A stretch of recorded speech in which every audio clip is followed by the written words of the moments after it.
साफ हुई। दशहरा लोग मनावत हैं तो रावण जी के पुतला बनाई के हर साल जलावत हैं, लेकिन हमारे देश में या समाज में न जाने बने कितना रावण के बाबू टहरा था भैया। उनका जलावे वाला, उनका सजा दे वाला क्यों नहीं बा, लेकिन रावण के पुतला जलावे बदे सब तैयार है। अब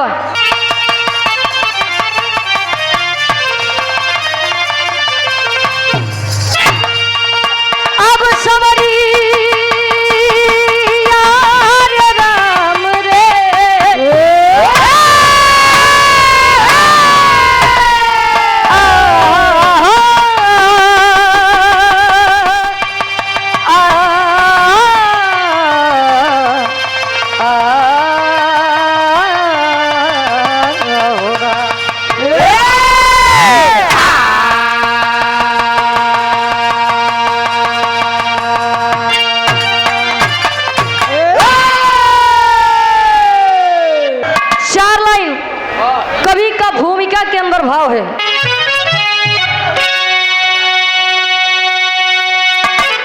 दुष्ट का अंत होता बुरा साथियों, हर कदम जिसने दुनिया में काटा बिछाया, वक्त के बाजुओं से हिमालय हिला, घमंडी दशानन मद में भुलाया,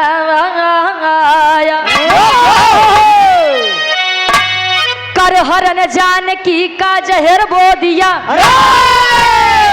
अरे तीनों लोगों में रावण बजाया था डंका।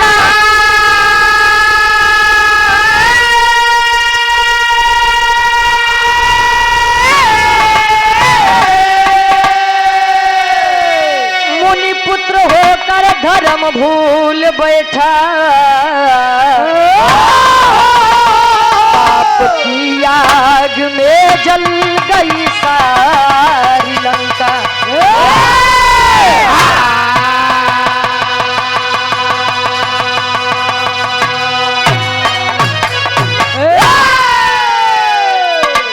दुष्ट का अंत होता बुरा साथियों, हर कदम जिसने दुनिया में काटा बिछाया।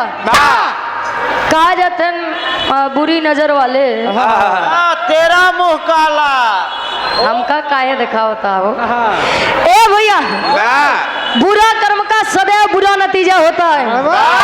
नहीं दूरो काम कर देख लिया, आखिरी में पता कुल लागिन जाए। अच्छा, यार 14 वर्ष का वनवास करने के लिए राम जी अपने सीता जी के साथ, लक्ष्मण जी के साथ वन में गए। सीता जी का अपहरण हुआ, लंकेश अपनी लंका नगरी में ले जा करके रखा है। तब कवि जी लिखा तो एक लाइन गजल के भाव कैसे,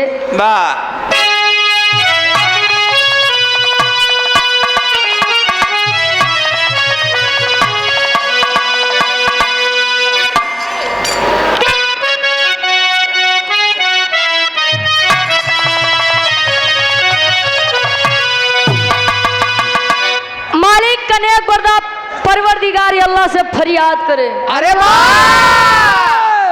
आए मालिक, बनाया तूने सभी को एक समान है, लेकिन यहाँ के लोग तुम हिंदू हो तुम मुसलमान हो, या कह के भेदभाव न कर दे जा रहे। शिकायत करे, शिकवा करे कैसे,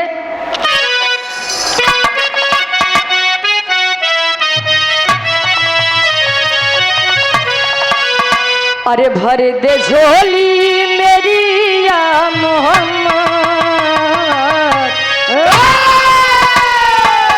अरे भर दे झोली मेरी या मोहम्मद, तेरे दर पे है आया सवाल, भर दे झोली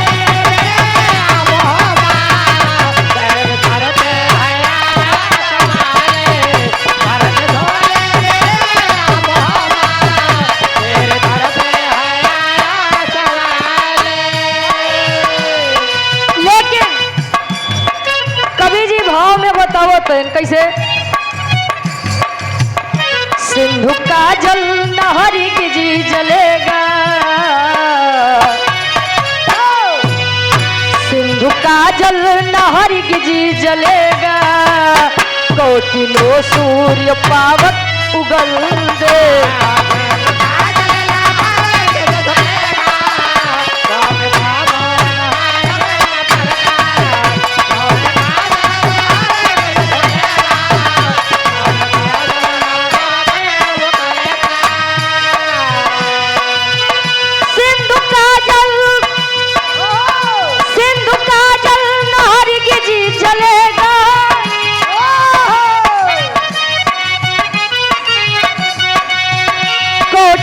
सूर्य पावक उगल दे धर्म की हार हर जी न होगी धर्म की हार हर जी न होगी कोई कितना भी उस पर वो बल दे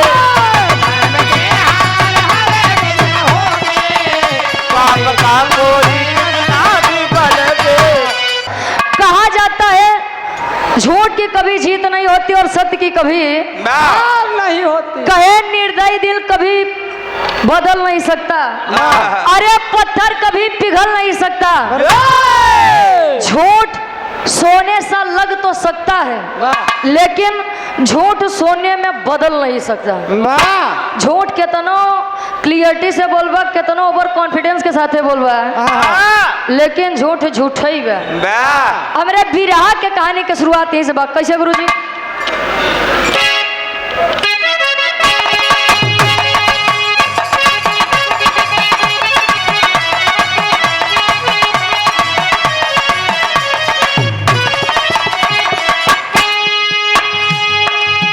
किया था भूल रावण सीता को चुरा करके किया था भूल रावण सीता को चुरा करके समझाए राम फिर भी दूत को पठा करके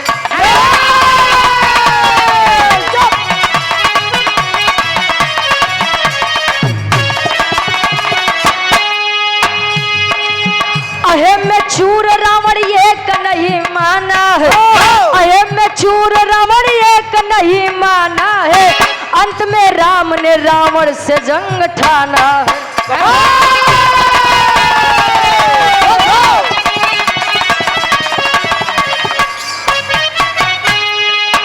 मरा जब मेघनाथ लक्ष्मण के हाथों से क्रोध में होठ रावण काट लिया दांतों से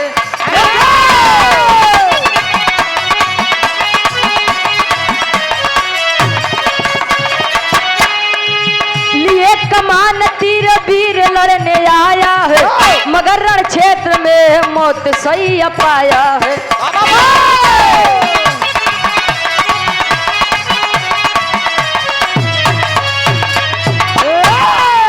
शास्त्री बाकी अभी राम के मन में आया शास्त्री बाकी अभी राम के मन में आया शास्त्री बाकी अभी राम के मन में आया शास्त्री बाकी अभी राम के मन में आया मगर तभी भगवान ने लक्ष्मण को पास बुलवाया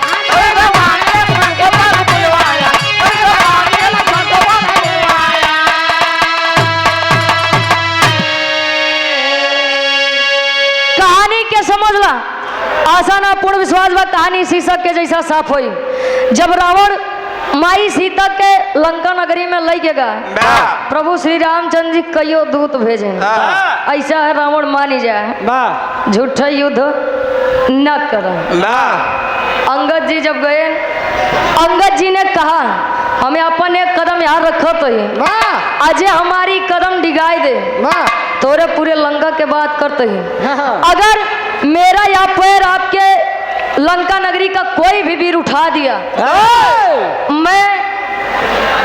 मैं वचन देता हूँ प्रभु श्री रामचंद्र जी सीता जी को लेने नहीं आएंगे अब लंका के एक एक वीर मार जाए कि अंगद के गोड़वा पकड़े यार खींचे कुछ भवे नहीं भाई लंका नगरी के वीर धीरे धीरे जब हार माने लगे रावण स्वयं अंगद का पैर पकड़ने चला तब ले अंगद अपन गोड़ो पीछे कैले अरे हाँ राजन, वाह अगर पैर ही पकड़ना है अरे वाह तो हमार नहीं हमारे प्रभु श्री रामचंद्र जी के पकड़ ला, युद्ध न होई और खुशी खुशी माई सीता के लौटाए दे, तोहार नगरी बच जाइए, हमरो लोग का समय खराब न होई। लेकिन रावण एक नहीं माना अपने घमंड के आगे। रावण जब युद्ध में मौत की सैया पाया है, प्रभु श्री रामचंद्र जी के मन में दिमाग में विचार आवत बा, बोलावत है अपने छोटे अनुज यानी लक्ष्मण को, समझावत है कैसे एक लाइन गीत लगत बा।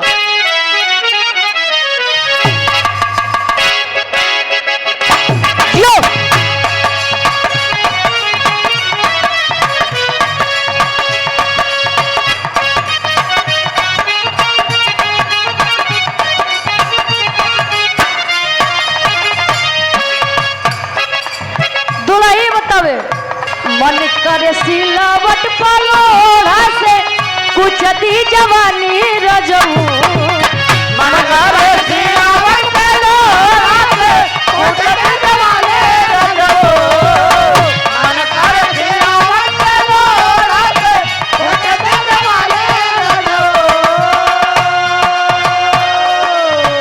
मन करे सिलावट पलोड़ा से कुछ दी जवानी रजऊ, कावन सावती संगे काटो तारा चानी लगाते मच्छरदानी रजऊ,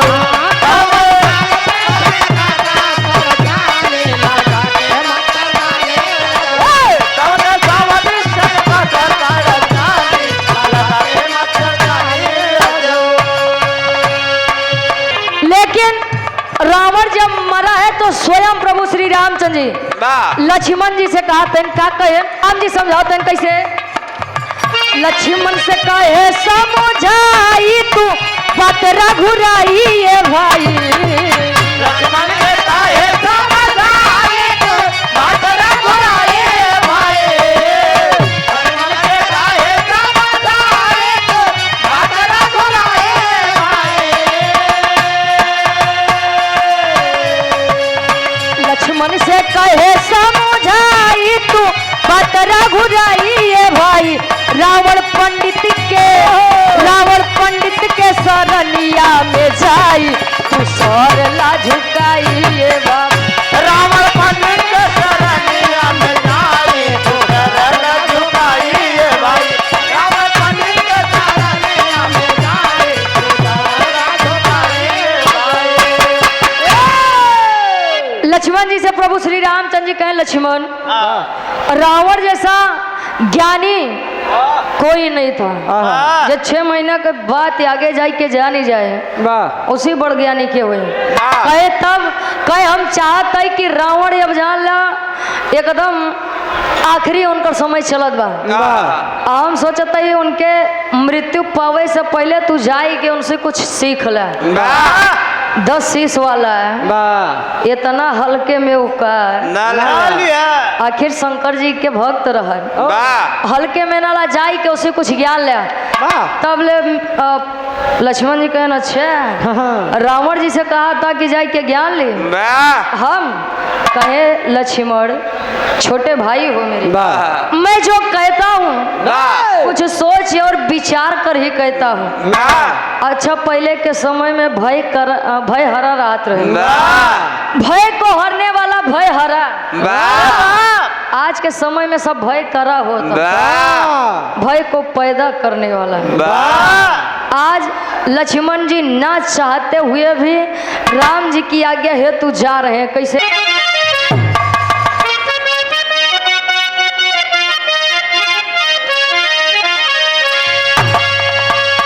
बढ़िया कवि जी फर्ज में लिखे, अरे कैसे लक्ष्मण जी कहा थे प्रभु श्री रामचंद्र जी से, तो कैसे कटी है लाखनी अपने भैया के बतिया, पहुंच गई रावण के पजरवा बीरवा हो, पजरवा बीरवा हो लिहले तार कसम बार, पजरवा बीरवा हो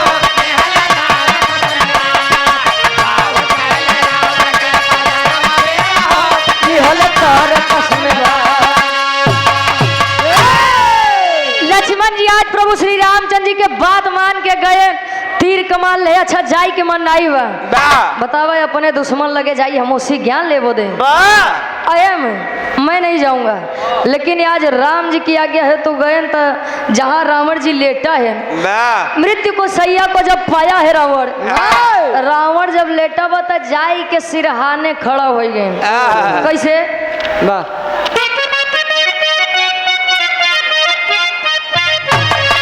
अरे खड़ा सिरहाने हो के दिहोले अवजिया बोलला दसानन बुझ गईले नरजिया।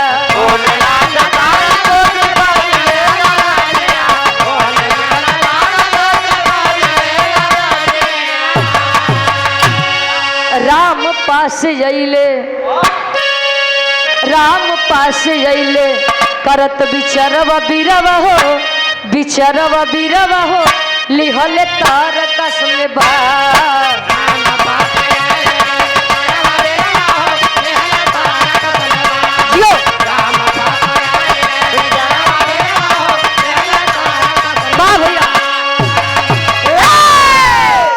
गया सिरहाने आवाज दिया है रावण, आया रावण। अब रावण लेटा बा उठबो न भा आयन कहाँ देखत रहा कहा जा रावण से ज्ञान लेके आवा कहे तब कहे न रे ज्ञान काली रावण तो मर चुका बा। कहे अच्छा हम समझ गए तुहार बात। राम जी समझा रहे हैं कि लक्ष्मण मेरे भाई यदि किसी से कुछ मांगा जाता है तो विनती करके मांगा जाता है। अब हमका कुछ मांगे बा तो कहा भैया तनी सदाई दे भैया, अब ऐसा तो काम ना है मुर्दे भैया आज्ञा विनती आराधना करना पड़ता है। राम जी पुनः भेजते हैं लक्ष्मण अभी रावण मृत्यु को नहीं पाया है, विनती करिए पास जाके बैठिए और उनसे ज्ञान की बातें सीखिए। जब इतनी बतिया जब सुने तब रावण के लगे गए बैठे। रावण जी मैं आना तो नहीं चाहता, ध्यान देंगे मैं आना तो नहीं चाहता था, लेकिन मेरे भाई ने मुझको जबरदस्ती यहाँ भेजा है। अब बताए दे जौन ज्ञान भरी बात तो कैसा जन ही चाहता। सुनो बताओ तो ही तेरी के भाव में कभी लिखत है।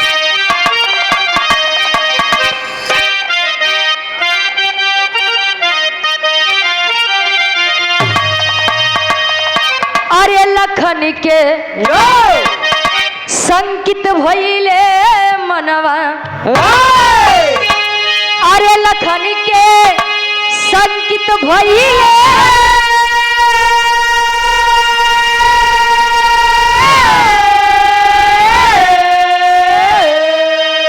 लखन के संकित भइले मनवा खेला राजनीति कई खेल गईले रनवा। अरे रनवा लखन के संकित भइले मनवा तो खेला राजनीति कई खेली गईले रनवा। कहे जानना चाहते हो ज्ञान भरी बातें मुझसे जानना चाहते हो? सुनो मैं बताता हूँ तुम्हारा भाई गद्दार है। अरे मेरे भाई को गद्दार कहोगे? कहे अरे बस झूठा राम राम ऐसे चिल्लात रहा। तुम्हारे भाई से ज्यादा छली तो मैंने पूरे युद्ध में किसी को नहीं देखा। कहे कि उसने मेरे भाई को अपनी तरफ करके मेरा भेद जान करके मुझे मृत्यु की सैया पर ला दिया। अच्छा ठीक है मैं मानता हूँ कि मैं तो बाहर का था, अरे मैं तो बाहर का था, लेकिन तुम तो उसके अपने थे। कहे मतलब कहे न रे जेकर तू रखवाली करत रहे वो नकली सीता रहे। दिमाग खराब हो गया है, पागल हो गया हो। नकली सीता कहे बे तू नहीं जानते, तार भैया बड़ा स्वार्थी इंसान है। नकली सीता को मैं हर करके लाया और नकली सीता के चक्कर में हमारे पूरे लंका के विनाश हो गया। नकली सीता के पहरेदार तुम बने, अपने अपने पत्नी का त्याग किए, जो महल के सभी सुखों से वंचित रहे अपने इस छली भाई के लिए। कहे मैं कैसे मान लूं कि मेरा भाई छली है। सोचिए, जो भाई कभी अपने भाई के ऊपर जान तक न्यौछावर करने के लिए तैयार था, आज वह भाई शंके में हो गया। अगर कतो रावण जी सही कहत होंगे तब तो राम भैया सही से हमका मूर्ख बनाए हैं। कहे मैं कैसे मान लूं कि आप सत्य कह रहे हैं। कहे नहीं मानोगे, जाई के कबती अपने भैया से पूछा। आवत है पूछा तो इन कैसे अब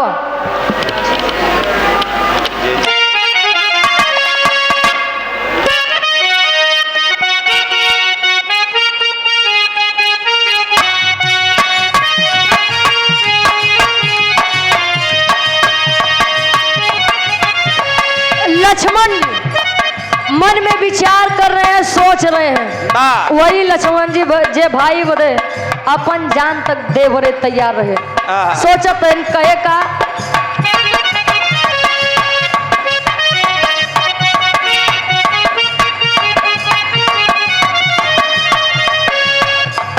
जे करे करनवा मरली के तहनन के जनवा धोखाऊ है दिहल बीरनवा हो, धोखाऊ है दिहल बीरनवा हो।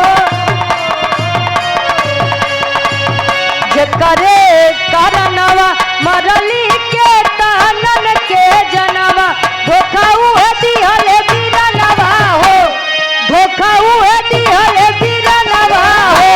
किए हो भैया के तारा पर करी विश्वास जगतिया अब तो सुनी लाज हो।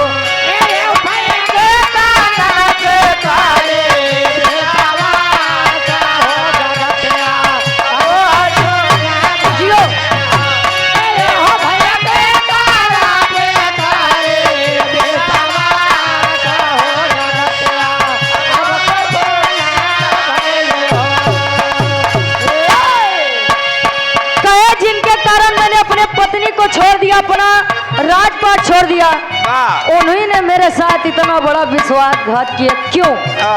सोचता बिचारा रावण के लगे से राम जी लगे होते हैं। कैसे करत गुण नवा लक्ष्मण हो समनवा हो, कहे लगे राम से बचनवा हो, कहे लगे राम से बचनवा हो।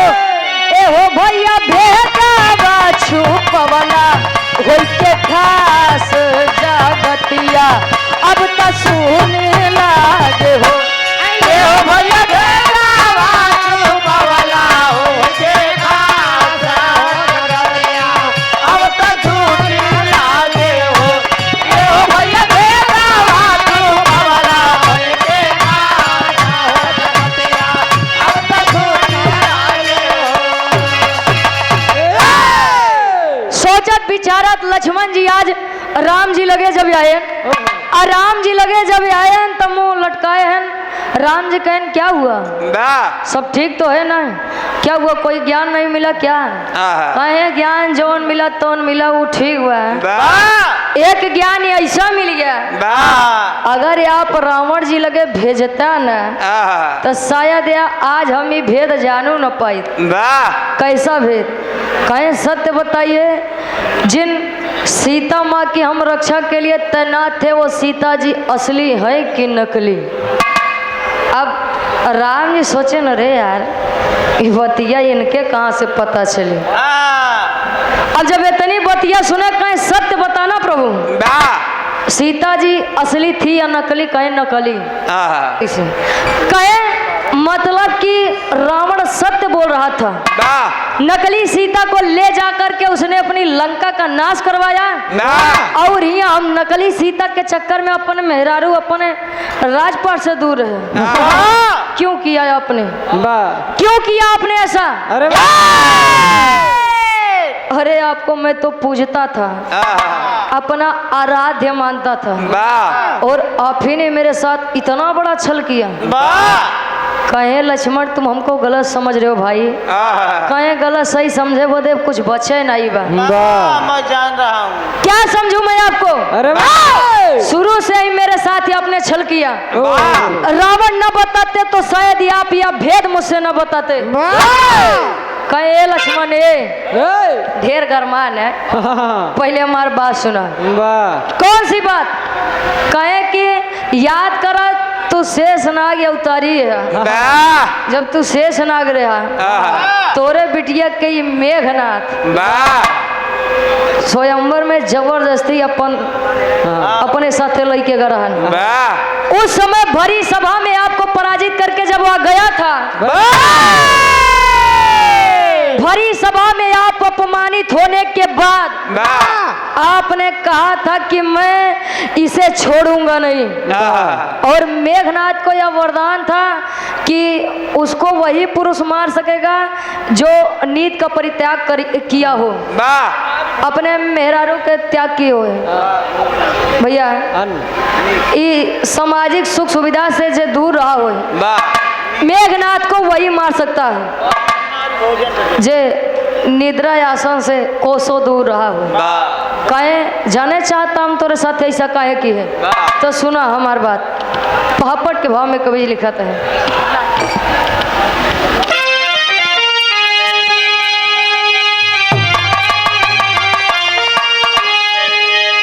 अरे हम न होती कैसे अइता, अरे हम न होती कैसे अइता, अब लंका शंका बेधता। अरे हम न होती कैसे अइता, अब लंका शंका बेधता। बोला लक्ष्मण बाजन कैसे डंका शंका बेधता। बोला लक्ष्मण बाजन कैसे डंका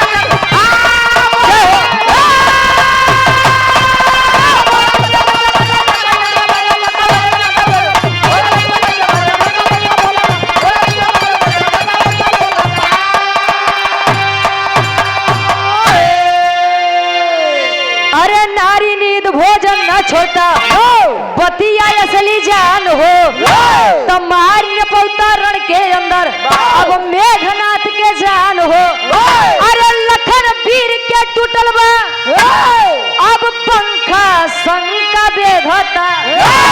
लखन वीर के बेधता अब पंखा शंका बेधता। गिरे राम के पौआ में रणबंका शंका बेधता। गिरे राम के पौआ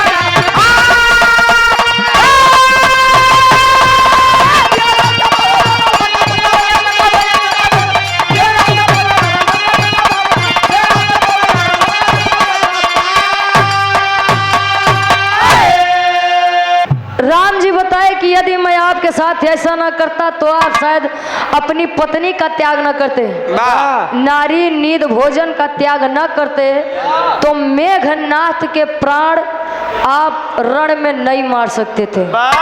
अब मारी न पौता तो तहार वचन के वचन प्रतिज्ञा कुल बहारे धई जाते। आज लक्ष्मण जी के आंखों से पर्दा हटा, सोच रहे हैं वाह रे रावण, वाह आपकी राजनीति। अगर आप चाहते तो क्या से क्या कर जाते, कुछ यता पता। आल्हा के भाव में कवि जी प्रमाण देते हैं, तनी सा पॉइंट पर गौर करिए।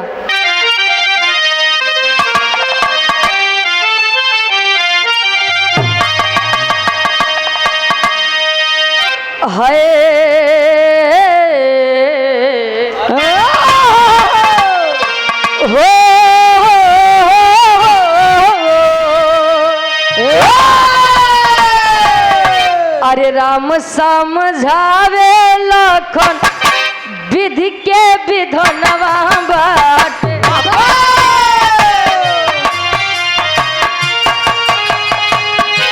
रावण पुजारी चली गईले सूर।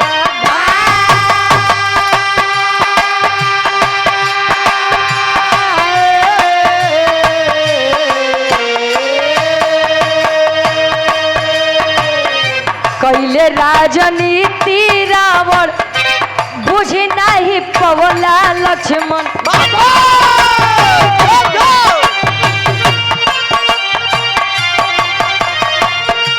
तो के डिगा के अपन कोई दिहल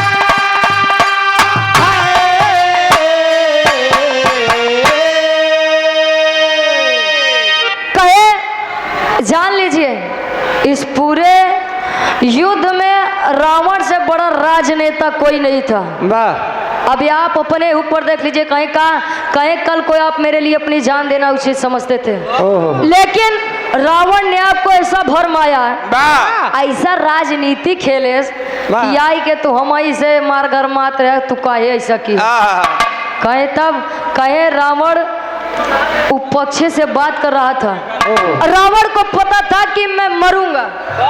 अच्छा, राम जी युद्ध इसलिए जीते क्योंकि राम जी के भाई उनके साथ खड़े थे, और रावण युद्ध इसलिए हारे क्योंकि रावण के भाई विभीषण जी राम जी के साथ थे।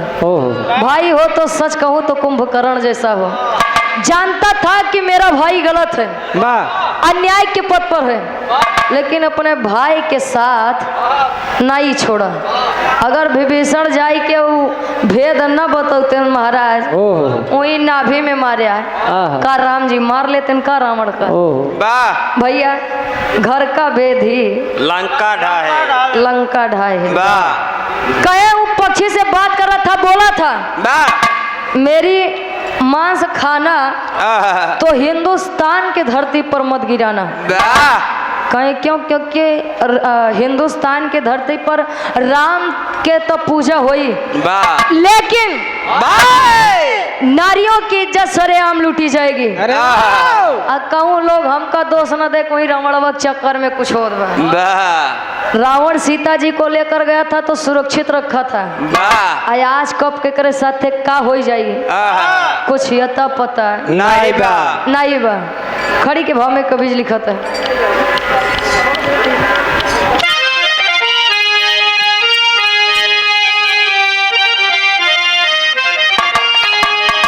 अरे परंपरा में रावण के अब जलावे सब ही। अरे परंपरा में रावण के जलावे सब ही, हिंदुस्तान में दशहरा मनावे सब ही।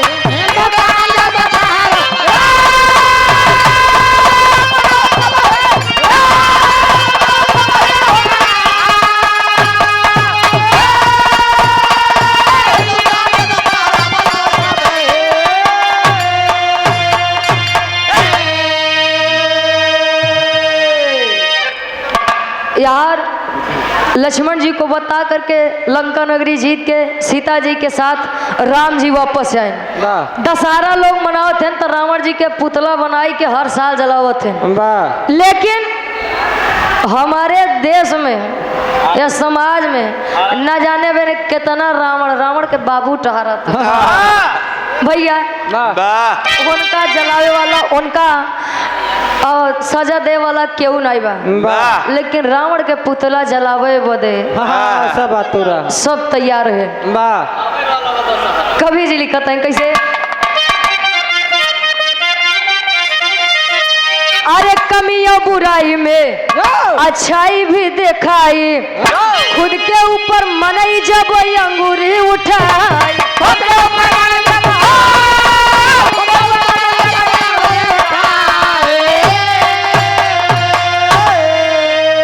अरे दोष खाली दूसरे के अब लगावे सब ही, दोष खाली दूसरे के अब लगावे सब ही। हिंदुस्तान में दशहरा मनावे सब ही। बुराई के साथ साथ रावण जी के अंदर कुछ अच्छाइयां भी थी। कहे आसमां में उड़ने वाला जिस दिन जमी देखने लगेगा, किसी और की आंखों की नमी देखने लगेगा, ये इंसान उसी दिन इंसान बन जाएगा जब दूसरों में नहीं बल्कि खुद के अंदर कमियां ढूंढने लगेगा। बुरा खोजने मैं चला, बुरा न मिलिया कोई, तो मुझसे बुरा न। एक अंगुरी दूसरे कहती उठाबा तो तीन अंगुरी तोरे कहती इशारा करती। पहले अपन देखा बाद में दूसरे के देखा। ए भैया पहले के समय में राजतंत्र चलता था, यानी राजाओं का शासन। लड़कियां चाहिए जैसे हो कुछ आवे जाए ना, लेकिन अगर राजा के लड़के बा तू राजा बा। आज के समय में लोकतंत्र चलता है। लोक का मतलब जनता और तंत्र का मतलब शासन, जनता का शासन। लेकिन यहाँ आज के समय में राजनीति नहीं होत बा, आज के समय में कूटनीति होत बा। तू वही है, तू गडेरिया है, तू पासी है, तू चमार है, तू हिंदू है, तू मुसलमान है। यही कहकर लोगों को लड़ाया जा रहा है। समय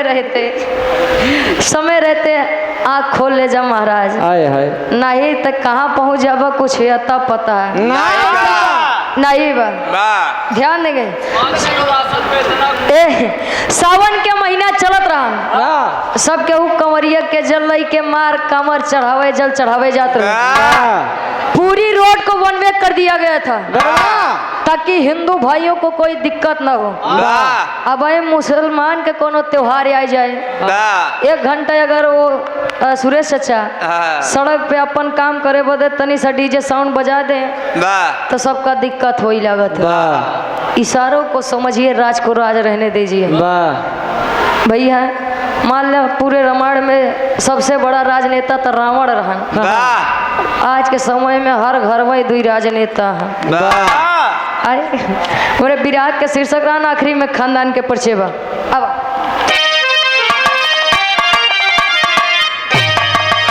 गुरु बिहारी गुरु गणेश जी रावण के हरि माने,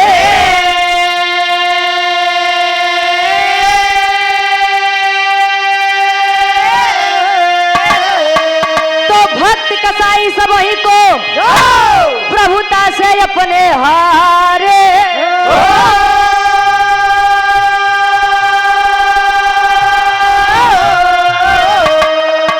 लखन के संकित भइले मनवा, रुचि गया कभी हरि जी के रखा रनवा। लखन के संकित भइले मनवा,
मास्टर साहब बोलो।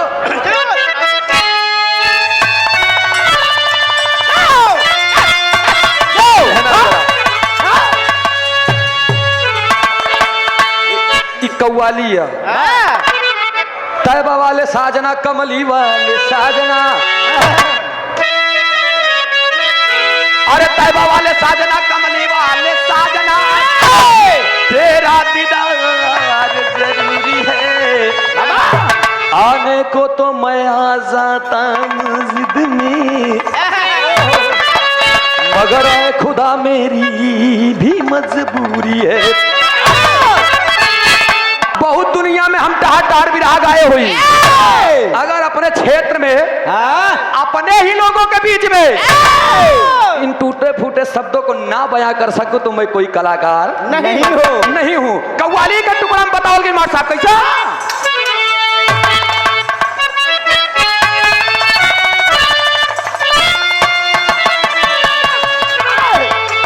अरे नकाबे, एक लाइन मुसलमान भाई के लिए और एक लाइन हम हिंदू भाइयों के लिए। अरे नकाबे तो अरे नकाबे, नकाबे, अरे नकाबे, नकाबे हुस्न मुसलसल उठाई जाती है।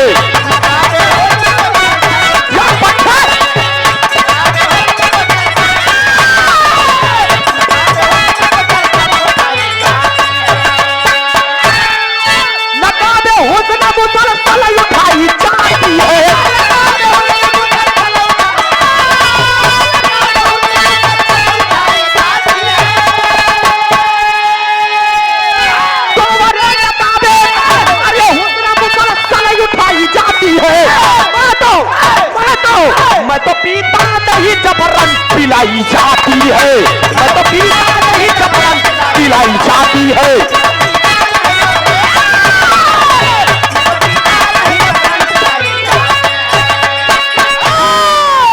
ए भैया, नकाबे हुस्न मुसलसल उठाई जाती है और मैं तो पीता नहीं जबरन पिलाई जाती है। भैया हमारे कहानियां पे तनी गौर करिया, बात हमार मिलत कहाँ के बा कहना पड़ा भाव में।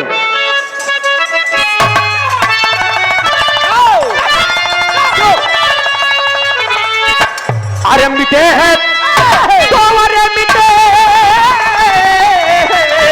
मिटे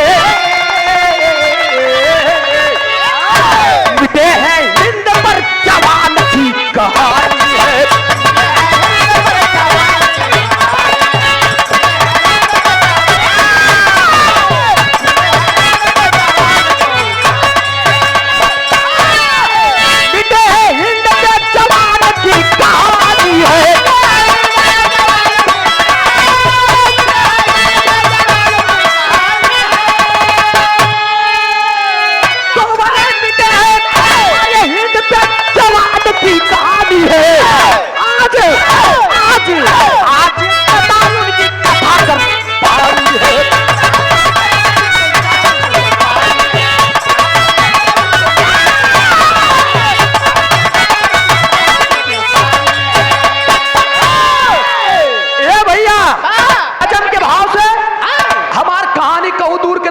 इलाहाबाद है क्या कौन फौजी क्या मैं बता रहा हूँ।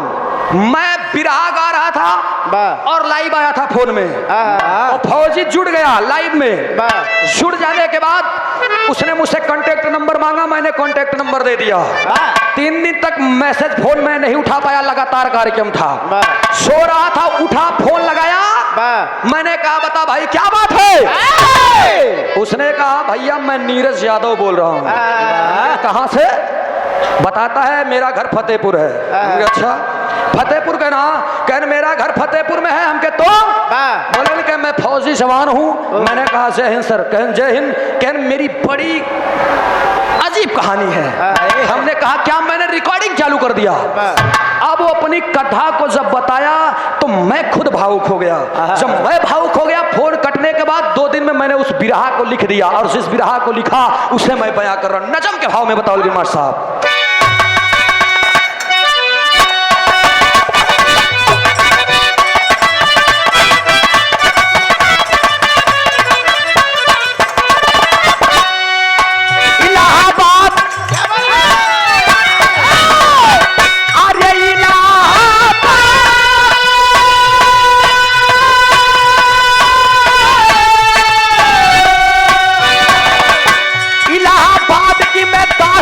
सुनाता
पढ़ाई में कस गया, पढ़ाई करते करते पढ़ाई में कस गया, पढ़ाई करते करते पढ़ाई में कस गया, पढ़ाई करते करते पढ़ाई में कस गया, इतिहास सरमाइए का लड़की से फंस गया।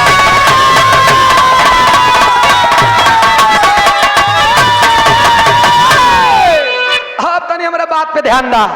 रामचंद्र यादव बाबू के नाम, रामचंद्र यादव बाबू के नाम बा और केवला देवी माई के नाम। बेटवा एक जेकर नाम नीरज यादव, फतेहपुर के रहे वाला बा। स्कूल में पढ़ने लिखने के लिए जाया करता था, पढ़े लिखे में एकदम तेज तर्राक बा। कक्षा 8 तक बहुत बढ़िया पढ़ ले, कक्षा 10 में वही बगल के गांव के रहे वाली एगो लड़की जेकर नाम स्नेहा शर्मा बतावल गई। स्नेहा शर्मा से ही कक्षा 10 में उसकी नैन लड़ जाती है। जब आंख से आंख लड़ गई तो आंख फूट गई। जब आंख से आंख लड़ गई तो आंखें चार हो गई, यानी प्यार हो गई। बेनी भैया, प्यार बहुत अनमोल चीज होता है। जैसे कहा जाता है love is God and God is love. Love is great. प्यार जानता जायदा अब हम बाद में बताओ। इधर स्नेहा शर्मा से प्यार करते करते स्नेहा शर्मा भी अपने बाप की इकलौती है, लेकिन स्नेहा शर्मा के माता पिता का सपना है कि जो मेरा दामाद हो, जो मेरी बेटी का पति हो, फौजी जवान हो। अब नीरज यादव अहिरे के लड़के पहले नंबर तो आलसी 1 नंबर के, पढ़ाई लिखाई में ठीक था। स्नेहा से बात करते करते करते करते इंटर फाइनल किया। स्कूल छोड़ रहा है, जब स्कूल छोड़ रहा है तब लास्ट में एक बाग में जाकर के दोनों बैठ करके बातें करते हैं। स्नेहा कहती है, नीरज आज मैं तुमसे एक सवाल कह रही हूँ और ये मेरे जिंदगी की अहम सवाल है, हो सकता है यहाँ से हमारे रास्ते भी अलग हो जाएं। जब उसने कहा ये बात तो हाथ छोड़ दिया नीरज। हाथ छोड़ करके नीरज ने कहा कि रे स्नेहा, जिंदगी भर साथ निभाने की कसमें खाई और आज तुम कह रही हो सकता है यहाँ से रास्ता अलग हो जाए। क्या बात है? स्नेहा ने कहा मेरे माता पिता का एक सपना है कि मेरा पति फौजी जवान हो। एक बात आप मानेंगे? क्या आप मुझसे कितना प्यार करते हैं? नीरज ने कहा मैं इतना प्यार करता हूँ, इतना प्यार करता हूँ, इतना प्यार करता हूँ, तोरे बदे हम अपन जानव दे सकी। स्नेहा मोहना में हथवा लगा के चुप पगले, तुम जान मत दो, मेरे लिए एक काम करो। कहने तनी बढ़िया हाइट बतोहार, अरे के लड़का पट्ठा नौजवान है ये यार, तनी के दौड़ धूप लिया, दौड़ धूप लिया, सवेरे सवेरे दौड़ पे रनिंग कर ब्या। अब मेहनत कई के कहूँ तू फौजी की नौकरी पाई जाते है। तोहरे तन पे अगर वर्दी चढ़ जा तो इधर तोहरे तन पे वर्दी चढ़त, बिना मांग में हमरे सिंदूर लगाए जान ला, हमरे मांग में तोहरे नाम के सिंदूर चढ़त बा। आयरन के लड़ी कहता हूँ करेजम बात लग गई, करेजम बात लग गई तक तर्ज लगी कहूँ देवता को सवार हो।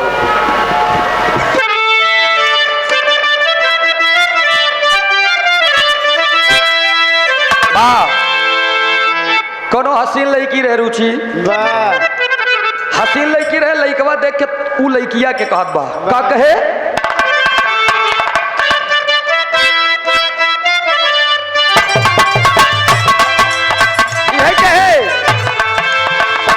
कवना देवता के गाढ़ल सवारल हऊ,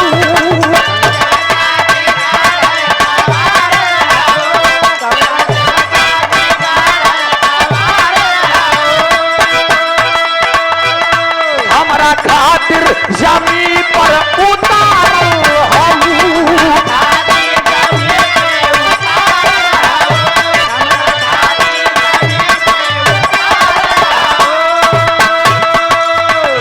कवना देवता के गाढ़ल सवारल हऊ, हमरा खातिर जमीन पर उतारल हऊ, तोहरे अकिया बकैले दीवाना ये जाना बड़ू अनमोल, बड़ू अनमोल ऐसन खजाना, तोहर छोड़ा ना तू सब जनाना, ये जाना बड़ू अनमोल ऐसन खजाना, तोहर छोड़ा ना तू पर जनाना, ये जाना।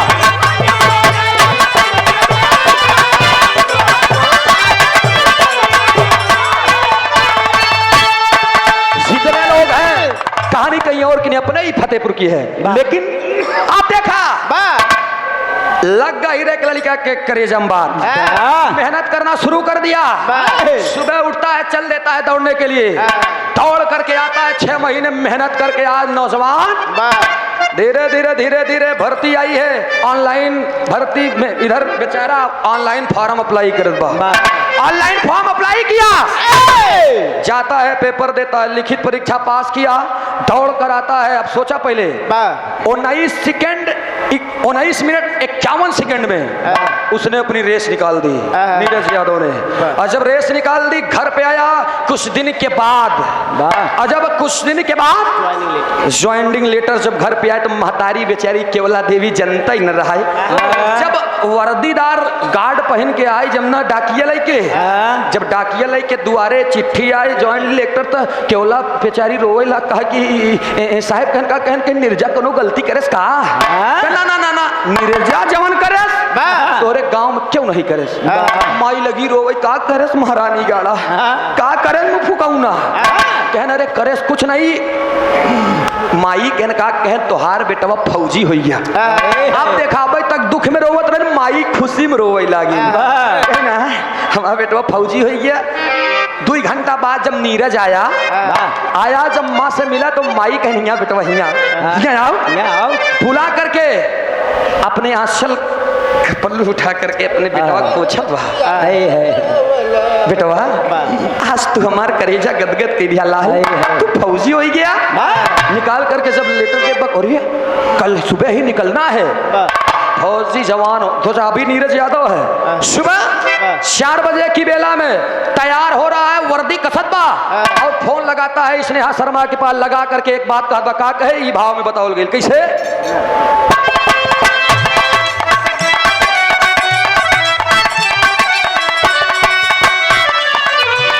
तन पे वर्दी सजा के दीवाना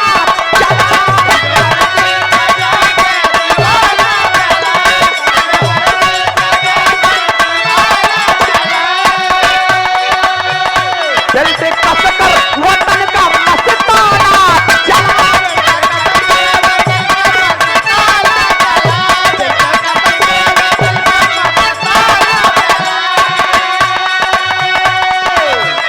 कस के वर्दी वतन का दीवाना, बेल्ट कस के वतन का मस्ताना, याद आए तो फोन लगाना, ये जाना एक दिन होली, एक दिन होली जब हम रोहिया तू ही बना तू हमार जनाना, ये जाना एक दिन होली हमारे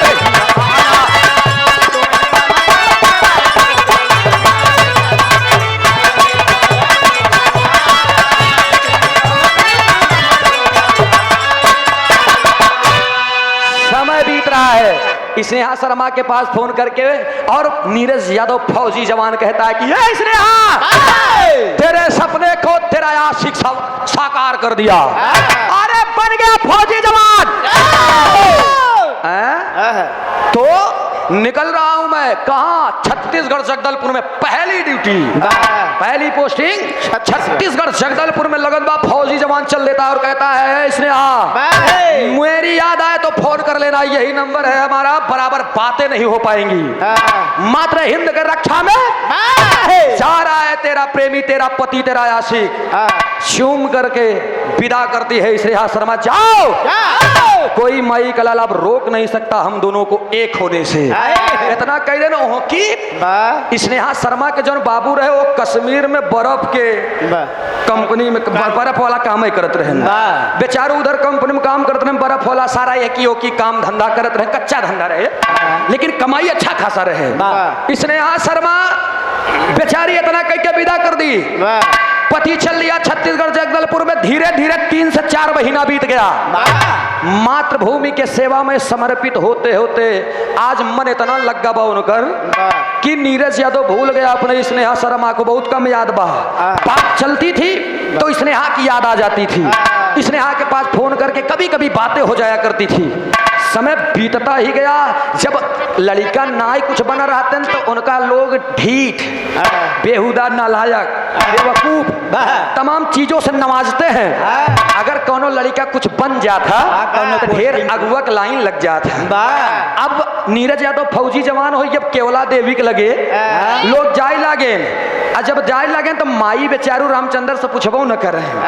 रामचंद्र से न पूछे माई कहाँ। एक दिन लल्लन प्रधान पहुंचे, फतेहपुर प्रधान लल्लन यादव रहे। प्रधान जी कहने काम करा, कहन तोहार बेटौना बड़ा सीधा बा, कहती तो हम अपने बहनवा के साथे बियाह कराई दी। कहन का नाम बा, कहन ओकर नाम बा रीमा यादव। कहन पगला हिया बा देखा मेहरारू के मिल प्रधान जी ने कितनी आइडिया था यही बा कि केकर मन से केकरे बस में बा।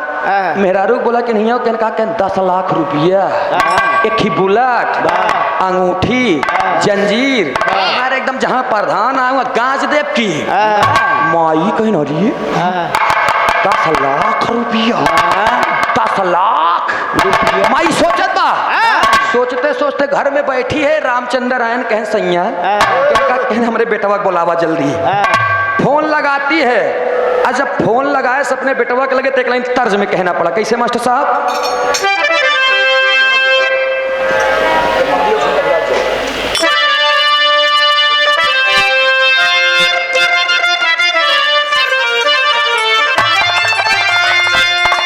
यह गीत के लाइन बा, अरे बाली और झुमका भूलाई जा। नया जनरेशन आई के बेनी भैया, पहले के मेहरारू की बात ये लग रहा है। अब वो वाली कहा कि यहाँ अरे बाली और झुमका भूलाई जा, नथुनी पे गोली चले तब से मंगवाई जा। बाली और झुमका भूलाई जा,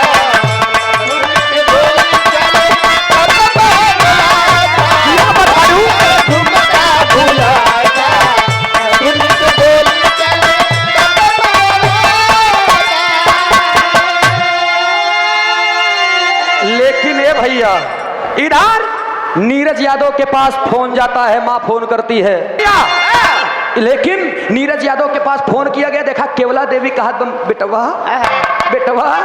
हमार तबीयत बहुत खराब बा, अगर तू चला उठा तो हो सकत रहन कि हमार तबीयत ठीक हो जाए। अरे माई जब एकदम गमगीन होकर के बातें करती है तब नीरज यादव को दर्द होता है और चल देता है। जब नीरज यादव चलत बा तो होत का बा,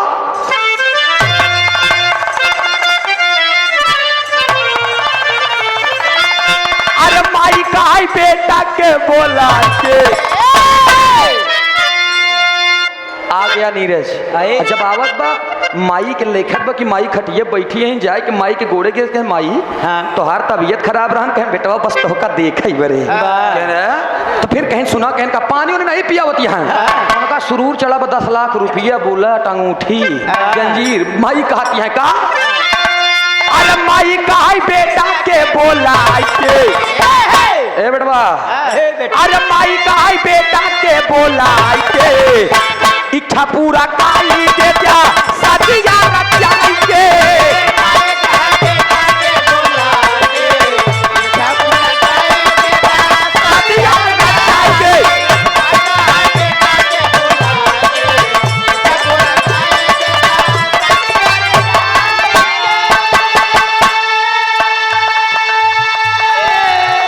बेटवा लल्लन प्रधान के बहने रीमा यादव एक लड़की पड़ी निकिया है, एकदम लक्ष्मी है, कैले बिया बेटवा हमका पसंद बा।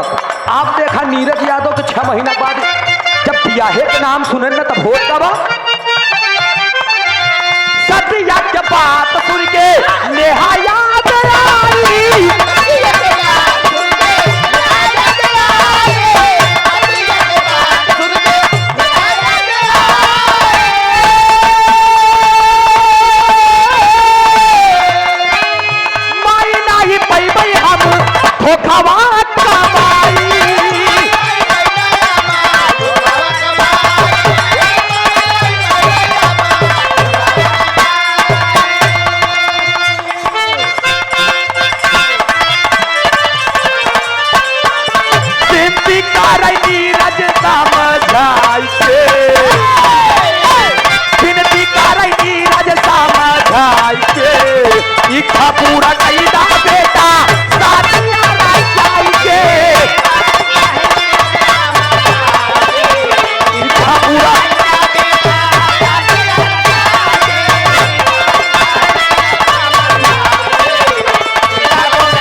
पंचों, पूरे परिवार, नात, रिश्तेदार, घर मोहल्ला, गांव के लोगों के दबिश में आकर के आज नीरज यादव अपने बातों को हार गया है और माँ की आंखों में आंसू देख करके कहता है ठीक है माँ, मैं करता हूँ शादी।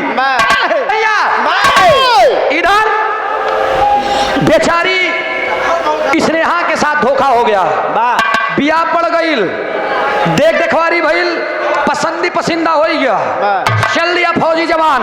छत्तीसगढ़ जगदलपुर में 6 महीना ड्यूटी किया, शादी का डेट हुआ और 10-15 दिन की छुट्टी लेकर के आता है नौजवान, आया है शादी करके और रीमा यादव के साथ घर बसा करके पुनः चल जाता है। कहाँ? छत्तीसगढ़ जगदलपुर में ही। वहां से ड्यूटी उनकी ट्रांसफर होती है, कहाँ जानते हैं? कश्मीर के श्रीनगर में, कश्मीर के बॉर्डर श्रीनगर में। अब फौजी जवान वहां से वहां चला जाता है, 1 महीने की ड्यूटी किया है नीरज यादव। लेकिन स्नेहा शर्मा कहती है कि अरे साल भर बीत गए, मेरे पति मेरे नीरज यादव ने फोन नहीं किया। फोन एक दिन लगाती है स्नेहा शर्मा, और जब फोन लगाती है नीरज यादव, जब स्नेहा का नंबर देखते हैं कहने रे एकदम कलेजा पसीज गया, मैं इससे क्या बोलूं। फोन उठा करके हेलो, स्नेहा कहती है हेलो बाबू कैसे हो। अब वो खुश होकर के बोल रही है, लेकिन नीरज वो कहता है कि स्नेहा मैं ठीक हूँ स्नेहा। अरे क्या बात है, क्या हुआ तुमको? अब जब इतनी बात कहे तब रोने लगा नीरज, रो करके फोन काट दिया, फिर फोन लगा दी स्नेहा और वो कहती है सच सच बताओ कि आखिर तुम्हें हुआ क्या है। तब एक लाइन बताओ कैसे।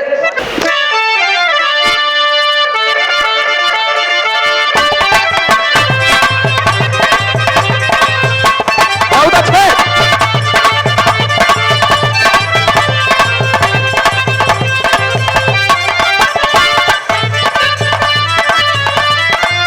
यह गीत क्या है बा? पानी हम नहाइले या जी शैम्पू से,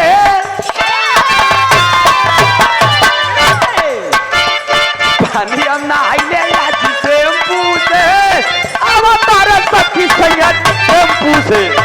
पानी हम नहाइले या जी शैम्पू से, अब तारा सखी सैयद शैम्पू से। पानी हम नहाइले या जी। लेकिन बात पे ध्यान दिया, हिम्मत करके नीरज कहता है इसने आ खड़ा पानी श्रीनगर सीमा पे,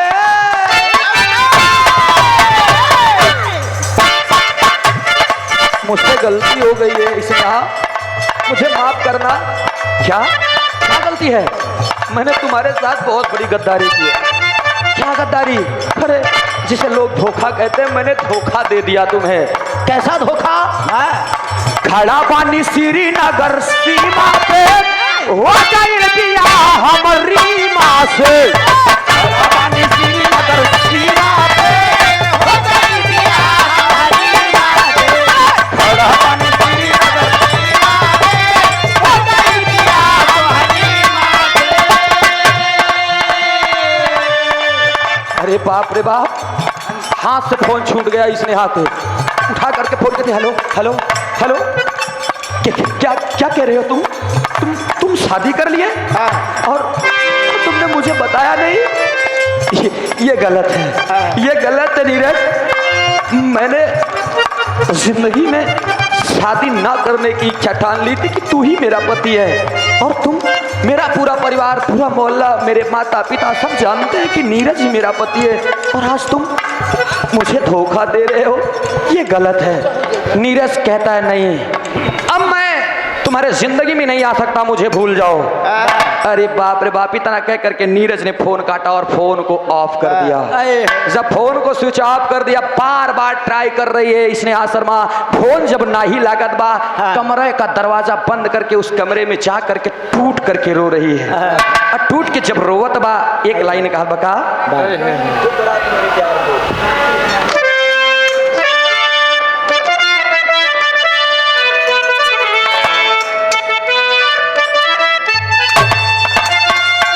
रोवता स्नेहा और रोते रोते खाना दाना पानी सब छोड़ दी है।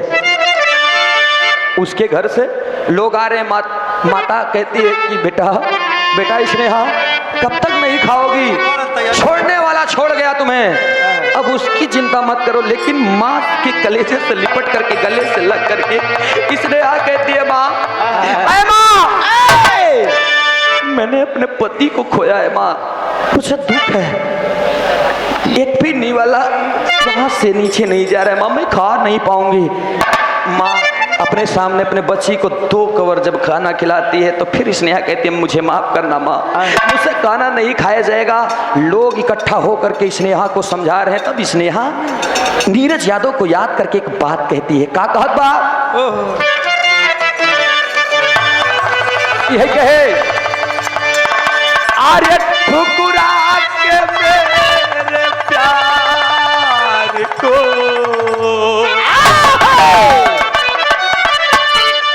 आर्य ठुकरा के मेरे प्यार को तूने बुरा किया, ठुकरा के मेरे प्यार को तूने बुरा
टूट गई। मैं पढ़ने लिखने में तेज है, वो पढ़ाई लिखाई बंद नहीं है, एनम का कोर्स जिनम का कोर्स एकदम कंप्लीट है, और सरकारी नर्स बनने की इच्छा उसकी तब भी थी। और आज जब लोगों ने उसे मिलकर के समझाया, खुद में हिम्मत लाती है। जब स्नेहा शर्मा खुद में हिम्मत लाती है तब कहती है माँ आज को छोड़ दे, लेकिन कल से मेरा नया सवेरा होगा। शाम को अपने पिताजी के पास फोन लगाती है। पिताजी कहते हैं हेलो बेटा क्या हाल है। बाप से कहती है बेटा स्नेहा शर्मा की पिताजी श्रीनगर में हैं आप, कश्मीर में हैं आप, मुझे भी आप अपने कामों में बुला लीजिए, मैं यहाँ पर रह करके बोर हो जा रही हूँ, अगर आप मुझे नहीं बुलाए तो मैं आत्मदाह कर लूंगी। अरे डांट करके एक बाप कहता है 22 साल की उम्र मैंने बिता दिया, तुझे तेरे परवरिश में कभी एक पैसे की कमी नहीं आने दिया, और आज तू निर्लज्ज बेहुदा कहीं की मरने की बात करती है। रो करके सारी बात को बताती है। जब स्नेहा बाप कल के कल टिकट करवाता है और स्नेहा जाती है अपने पिता के पास, जा करके उनके साथ बर्फ के काम में हाथ बटा दी। भारत लाल यादव जी ने उनके बेटी को अपने पास कर लिया और LIC बीमा में थोड़ा सा छोटा मोटा पद दे करके कार्य करवाने लगा। तेज तर्रा खइए बा, समय बढ़त गया, LIC बीमा के एजेंट हो गई, पढ़ाई अबो नहीं कम बा, उधरों पैसा कमात बा कि बापों के काम में बढ़त बा, एनम जीनम के कोर्सो बा, सरकारी नर्स बने के सपना अलग बा। फॉर्म अप्लाई करती है, समय जब करवट लेता है होत का बा टेरी के भाव में बतावल गई मोहब्बत।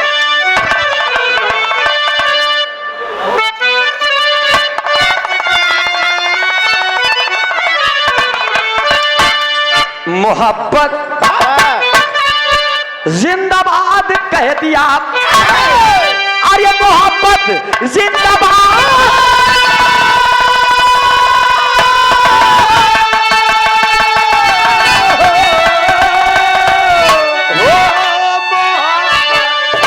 जिंदाबाद कह दिया, प्रेमिका पति पानी पति को की आजाद, प्रेमिका पतित पावनी पति को की आजाद, मोहब्बत जिंदाबाद कह दिया। जा जा नीरज, तूने मुझे धोखा दिया। ऐ नीरज, तुमने मुझे धोखा दिया। वो कहती है लड़की, इसने आकर तुझे तेरी याद नहीं आती मुझे। समय करवट लिया, आज वही स्नेहा शर्मा सरकारी नर्स हो गई। इनकम बढ़ गए, पिता भी पढ़ता, और उधर नीरज यादव तैनात है फौजी जवान। 2018 में गोलीबारी हुई थी कश्मीर के बॉर्डर में, 7 नौजवान घायल हो गए थे। वही नीरज यादव भी तो 6 जवान मारे गए थे, लेकिन नीरज यादव के यहाँ पर गोली लगती है, यहाँ पे गोली लगी और इस आंख को बेधते हुए इस आंख से गोली निकल गई, वहीं पर गिर जाता है, बेहोश हो जाता है। जल्दी हमारे भारत के सैनिकों की जब गाड़ी पहुंचती है, सभी के नस के टटोला गया, सब तो गुजर गए हैं, लेकिन जब नीरज यादव के नस को पकड़ा गया तो नीरज यादव के अंदर जान रहल। और जब जान रहल, उसे उठा करके वही श्रीनगर में कहा आर्मी कमिश्नरेट ऑफिस में ले जा करके, जहां पर लोग हमारे फौजी जवानों का हॉस्पिटल एक अलग होता है, आर्मी कमांडेड हॉस्पिटल में ले जा करके उसे भर्ती कर दिए। और वहीं पर सरकारी नर्स के रूप में स्नेहा शर्मा भी काम कर रही है। ए भैया, आज स्नेहा शर्मा वहीं पर ड्यूटी कर रही है, लेकिन समय व्यतीत होत बा। जब आंखी में गोली लगे के बाद इधर उनकर घरे वाली पत्नी रीमा सुनत बा, रीमा अपने पिता को बुलाती है और अपने पिता के साथ वही आर्मी कमांडेड हॉस्पिटल में आती है। और जब उसी आर्मी कमांडेड हॉस्पिटल में जाए के बाद वहां पर पूछ लेती है, कहाँ है? रूम नंबर 7 बेड नंबर 21 पर लेटे हैं। कौन? नीरज यादव। एकदम खून से लथपथ बा, आंखी ओखी पूरा चेहरा समझ में नहीं आता हमारे देश के फौजी जवान के। इधर रीमा चल देती है अपने बाबूजी के साथ। आवत में जब हॉस्पिटल में देखा मैं नीरज यादव का चेहरा, उसे समझ में नहीं आता। और जब ओका समझ में नहीं आवत तो एक लाइन बताओ बका पापड़ के भाव में, पापड़ के भाव में बताओ गई।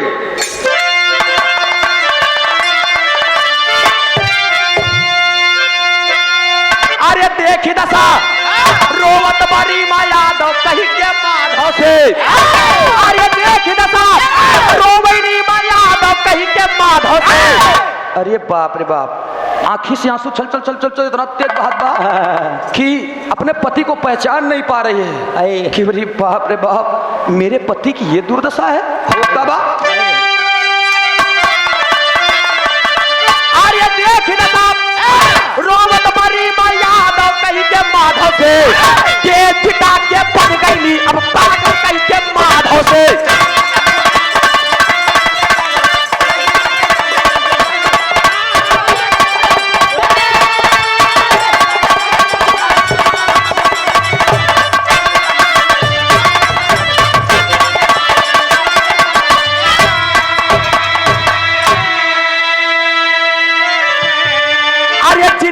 छोट के कई दिन के बिया है हमारा, विधवा भाई गुजारी।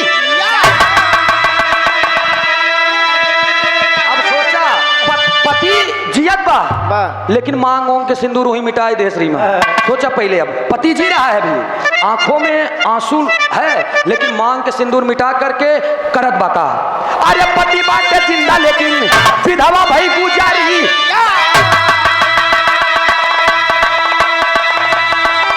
चूड़ी भी तोड़ दिया ले, बात बांटना जारी।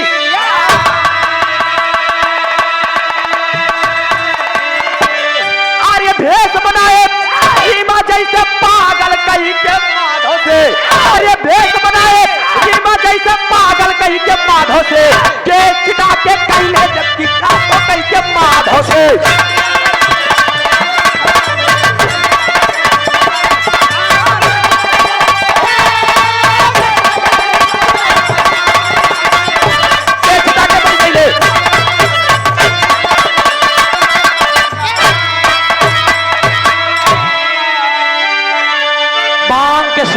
मिटाकर अपने पिता से कहती है वही रीमा यादव की, बाबूजी मेरी जिंदगी बहुत बड़ी है, साल 2 साल के बिया है, मैं अनहरे पति के साथ हमार गुजर बसर हम मैंने क्या छोड़ दे या देखा मांगोंग हम मिटाई दे, अब हम या चूड़ी उड़ी फोड़ दे हम करा दूसर अब इस बात को नीरज यादव अपने कानों से सुन रहा है, और जब नीरज यादव अपने कानों से सुन रहा है तो उसकी आंखों से आंसू टपक रहे कि मेरी वो धर्म पत्नी जिसने मेरे साथ में 7 फेरे लिए हैं, आज वो कहती है कि मेरा पति अंधा हो गया, मैं इसके साथ में जिंदगी बिता नहीं पाऊंगी, मैं अब जा करके दूसरा ब्याह कर लूंगी। कितने दिन की मेरी जिंदगी है, अब साल 2 साल के भी आए हम अनहरे पति अनहरे मन से दुख साथ है जिंदगी जी। अब अरे बाप रे बाप, इतना बात कह करके अपने पिता को लेकर के जबरन रीमा चल देती है। आई और इधर नीरज यादव सोच लिया कि मेरा इस दुनिया में कोई नहीं है, ना तो दवा खाना है ना तो अब जिंदगी जीना ही है। डॉक्टर आते हैं, दवा देते हैं, दवा को लेकर मसल करके फेंक दे रहा है। 3 दिन का समय बीत गया, अंतिम पड़ाव पे है, सांसें चल रही हैं, लेकिन कब निकल जाए, कब सांस की लड़ी टूट जाए, कोई भरोसा नहीं है। डॉक्टर प्रशांत सर के पास फोन जाता है।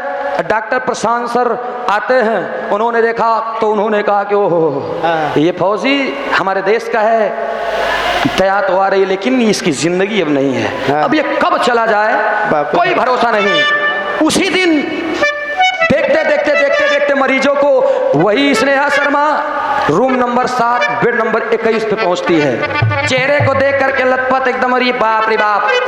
स्नेहा कहती है ये कौन है, और करीब में जाती है, और जब और करीब में जाती है तो स्नेहा को उसके प्यार की खुशबू मिलती है और उसे एहसास होने लगता है क्या है, ये तो ऐसा लगता है कि मैंने इसके साथ में कुछ दिन व्यतीत किए हैं। उसको देख करके उसे आभास हो रहा है, एहसास हो रहा है। फिर स्नेहा शर्मा करती है क्या, आल्हा के भाव में बताओ गए।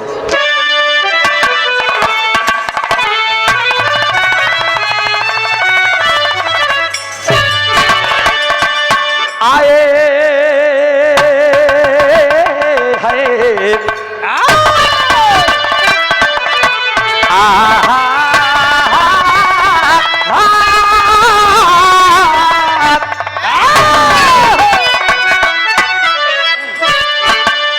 अरे देखी दसानी रज के रोवले गुजरिया पंचो,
पकड़ती है, और जब हाथ को पकड़ती है तो खट से अचानक नीरज यादव को एहसास हुआ, अरे ये हाथ हो ना कोई अपना, हो ना हो ये कोई अपना है। अब उस हाथ को पकड़ने से नीरज यादव कुछ शक्ति प्राप्त होती है, जैसे वो जौन चीज बोले कि नहीं बा वो पर तुरंत उठ करके कहता है ये कौन कौन कौन। स्नेहा पूछ जाती है कि तुम्हारा क्या नाम है। नीरज कहता है आप कौन, आप कौन। कह नहीं तुम पहले बताओ तुम्हारा नाम क्या है, मैं तो यहीं की नर्स हूँ। जब इतना सुना तब नीरज ने कहा छोड़िए जाइए, आप चले जाइए, मेरी बड़ी लंबी कहानी है, आप जाइए, आपसे कोई मतलब नहीं है। इसने कहती है नहीं आप अपना नाम बताओ, क्या नाम है तुम्हारा। तब नीरज यादव रो के कहता है मेरा नाम नीरज यादव है, मैं फतेहपुर का रहने वाला हूँ, जिला इलाहाबाद है। जब इतनी बातें सुना स्नेहा शर्मा 2 मिनट शांत हो जाती है। उसकी आंखों से आंसू गिर रहे हैं, और उसके आंखों से आंसू गिर रहे हैं तो वो सोच रही है कि ये वही नीरज यादव है जिसने मुझे ठुकराया था। आज इसके दोनों आंख नहीं है। आज स्नेहा कहती है मैं आपको अपना परिचय दूं।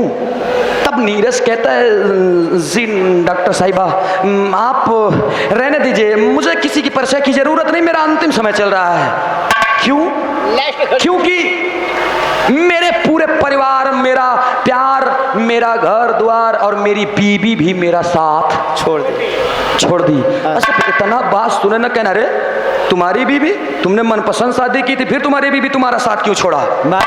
नीरज कहता है मैंने मनपसंद शादी नहीं की थी, मेरी जो मनपसंद थी उसके साथ तो मैंने छल किया, मैंने धोखा किया, आज शायद उसी की सजा मुझे मिली है। स्नेहा कि दिल में दर्द पैदा हो गया। जब दर्द पैदा हो गया तब वो कहत बाकी अरे ये तुम्हारी दुर्दशा, ये कैसे? तब उसने कहा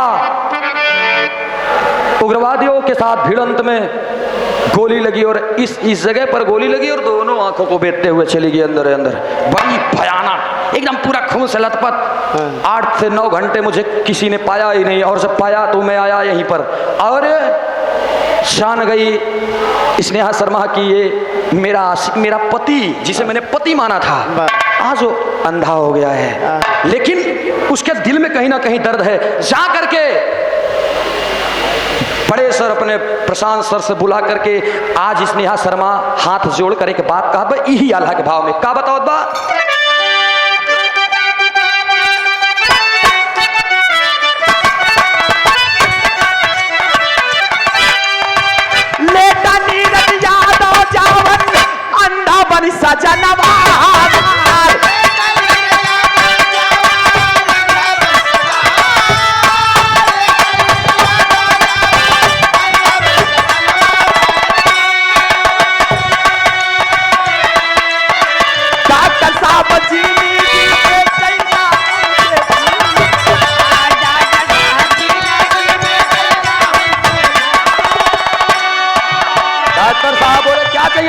मेरे पति ओ नीरज यादव कोई और नहीं है, वो मेरा पति है, वो मेरा आशिक है, मैंने बचपन से उससे प्यार किया था, उसने धोखा दिया मुझे, मैं आज भी उसे दिल से चाहती हूँ। डॉक्टर कहते हैं ना पागल, जिसने तुझे तब धोखा दे दिया आज तुम उसे के लिए क्यों ये नाटक कर रही हो? ना ना ना ना डॉक्टर साहब, मेरी आंखें निकाल करके मेरे पति को लगा दीजिए। अखिया हमारा, अरे अखिया हमारा काला डॉक्टर साहब,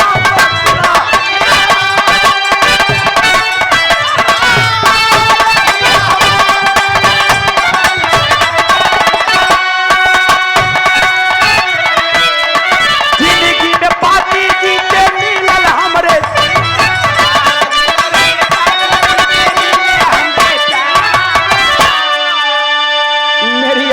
मेरी आंखें डॉक्टर साहब, मेरी आंखें निकाली है, मेरी आंखें निकाल करके मेरे पति को दे दीजिए डॉक्टर साहब, दे दीजिए। छोड़ों में गिर गई और कदमों को छोड़ नहीं रही, पैरों को। तब डॉक्टर साहब को दया आती है और उठा लेते हैं।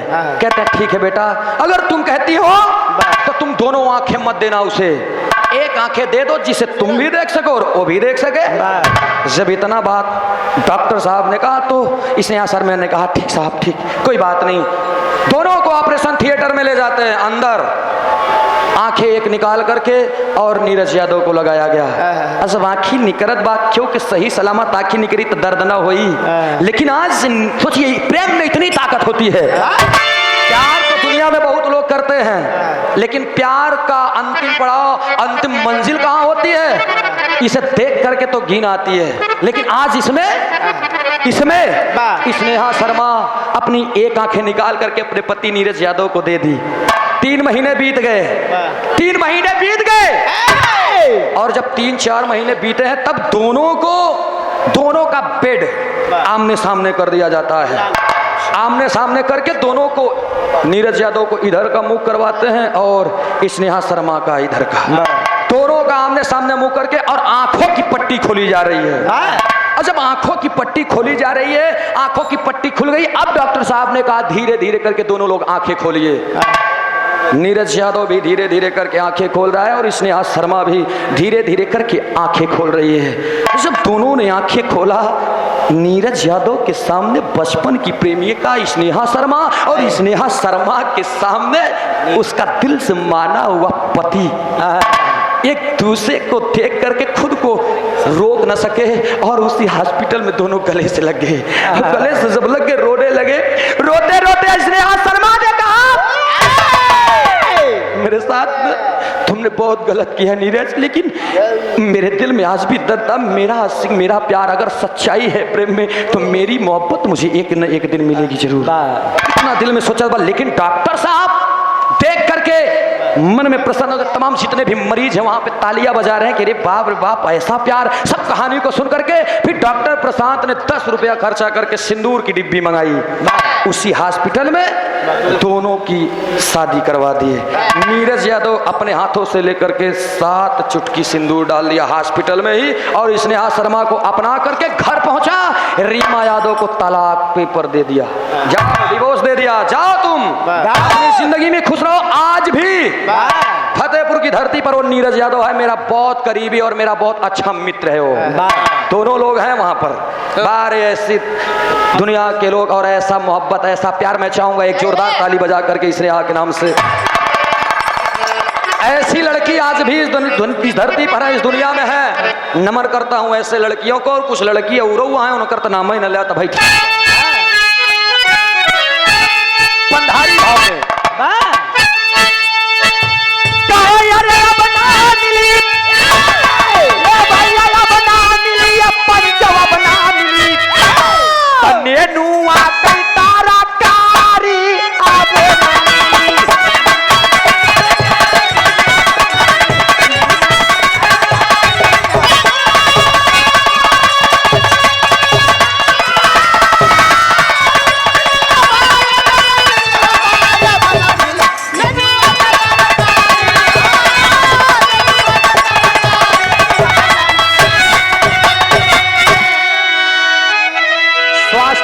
मेडिकल एजेंसी, पता महुआ कोठी, फूलपुर रोड, प्रयागराज।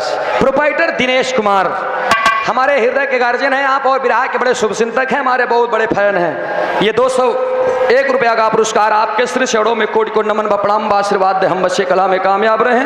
आशीर्वाद की चाबा कहना पड़ा ही भाव में। पूरा भवा ये पंच पूरा भवा ये भैया पूरा भवा कैसा पानावा पूरा भवा।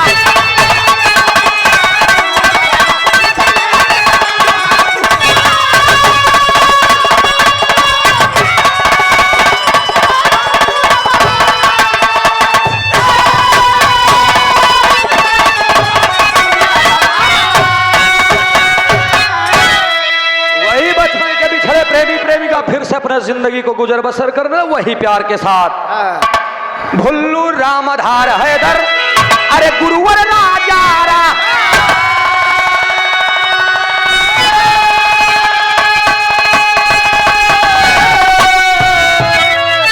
अरे बिमल कभी हम लेंदू साथे भोजराज फेरा भेजा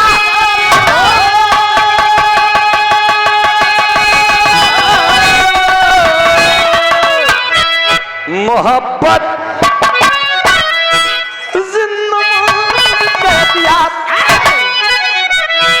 धरती है जाना तो रामदेव उस्ताद छूटे हैं ना बुल्लू उस्ताद। जब रामदेव उस्ताद और बुल्लू उस्ताद में विराह हुए, बुल्लू उस्ताद गावे कायरी मुनी राम मोहब्बत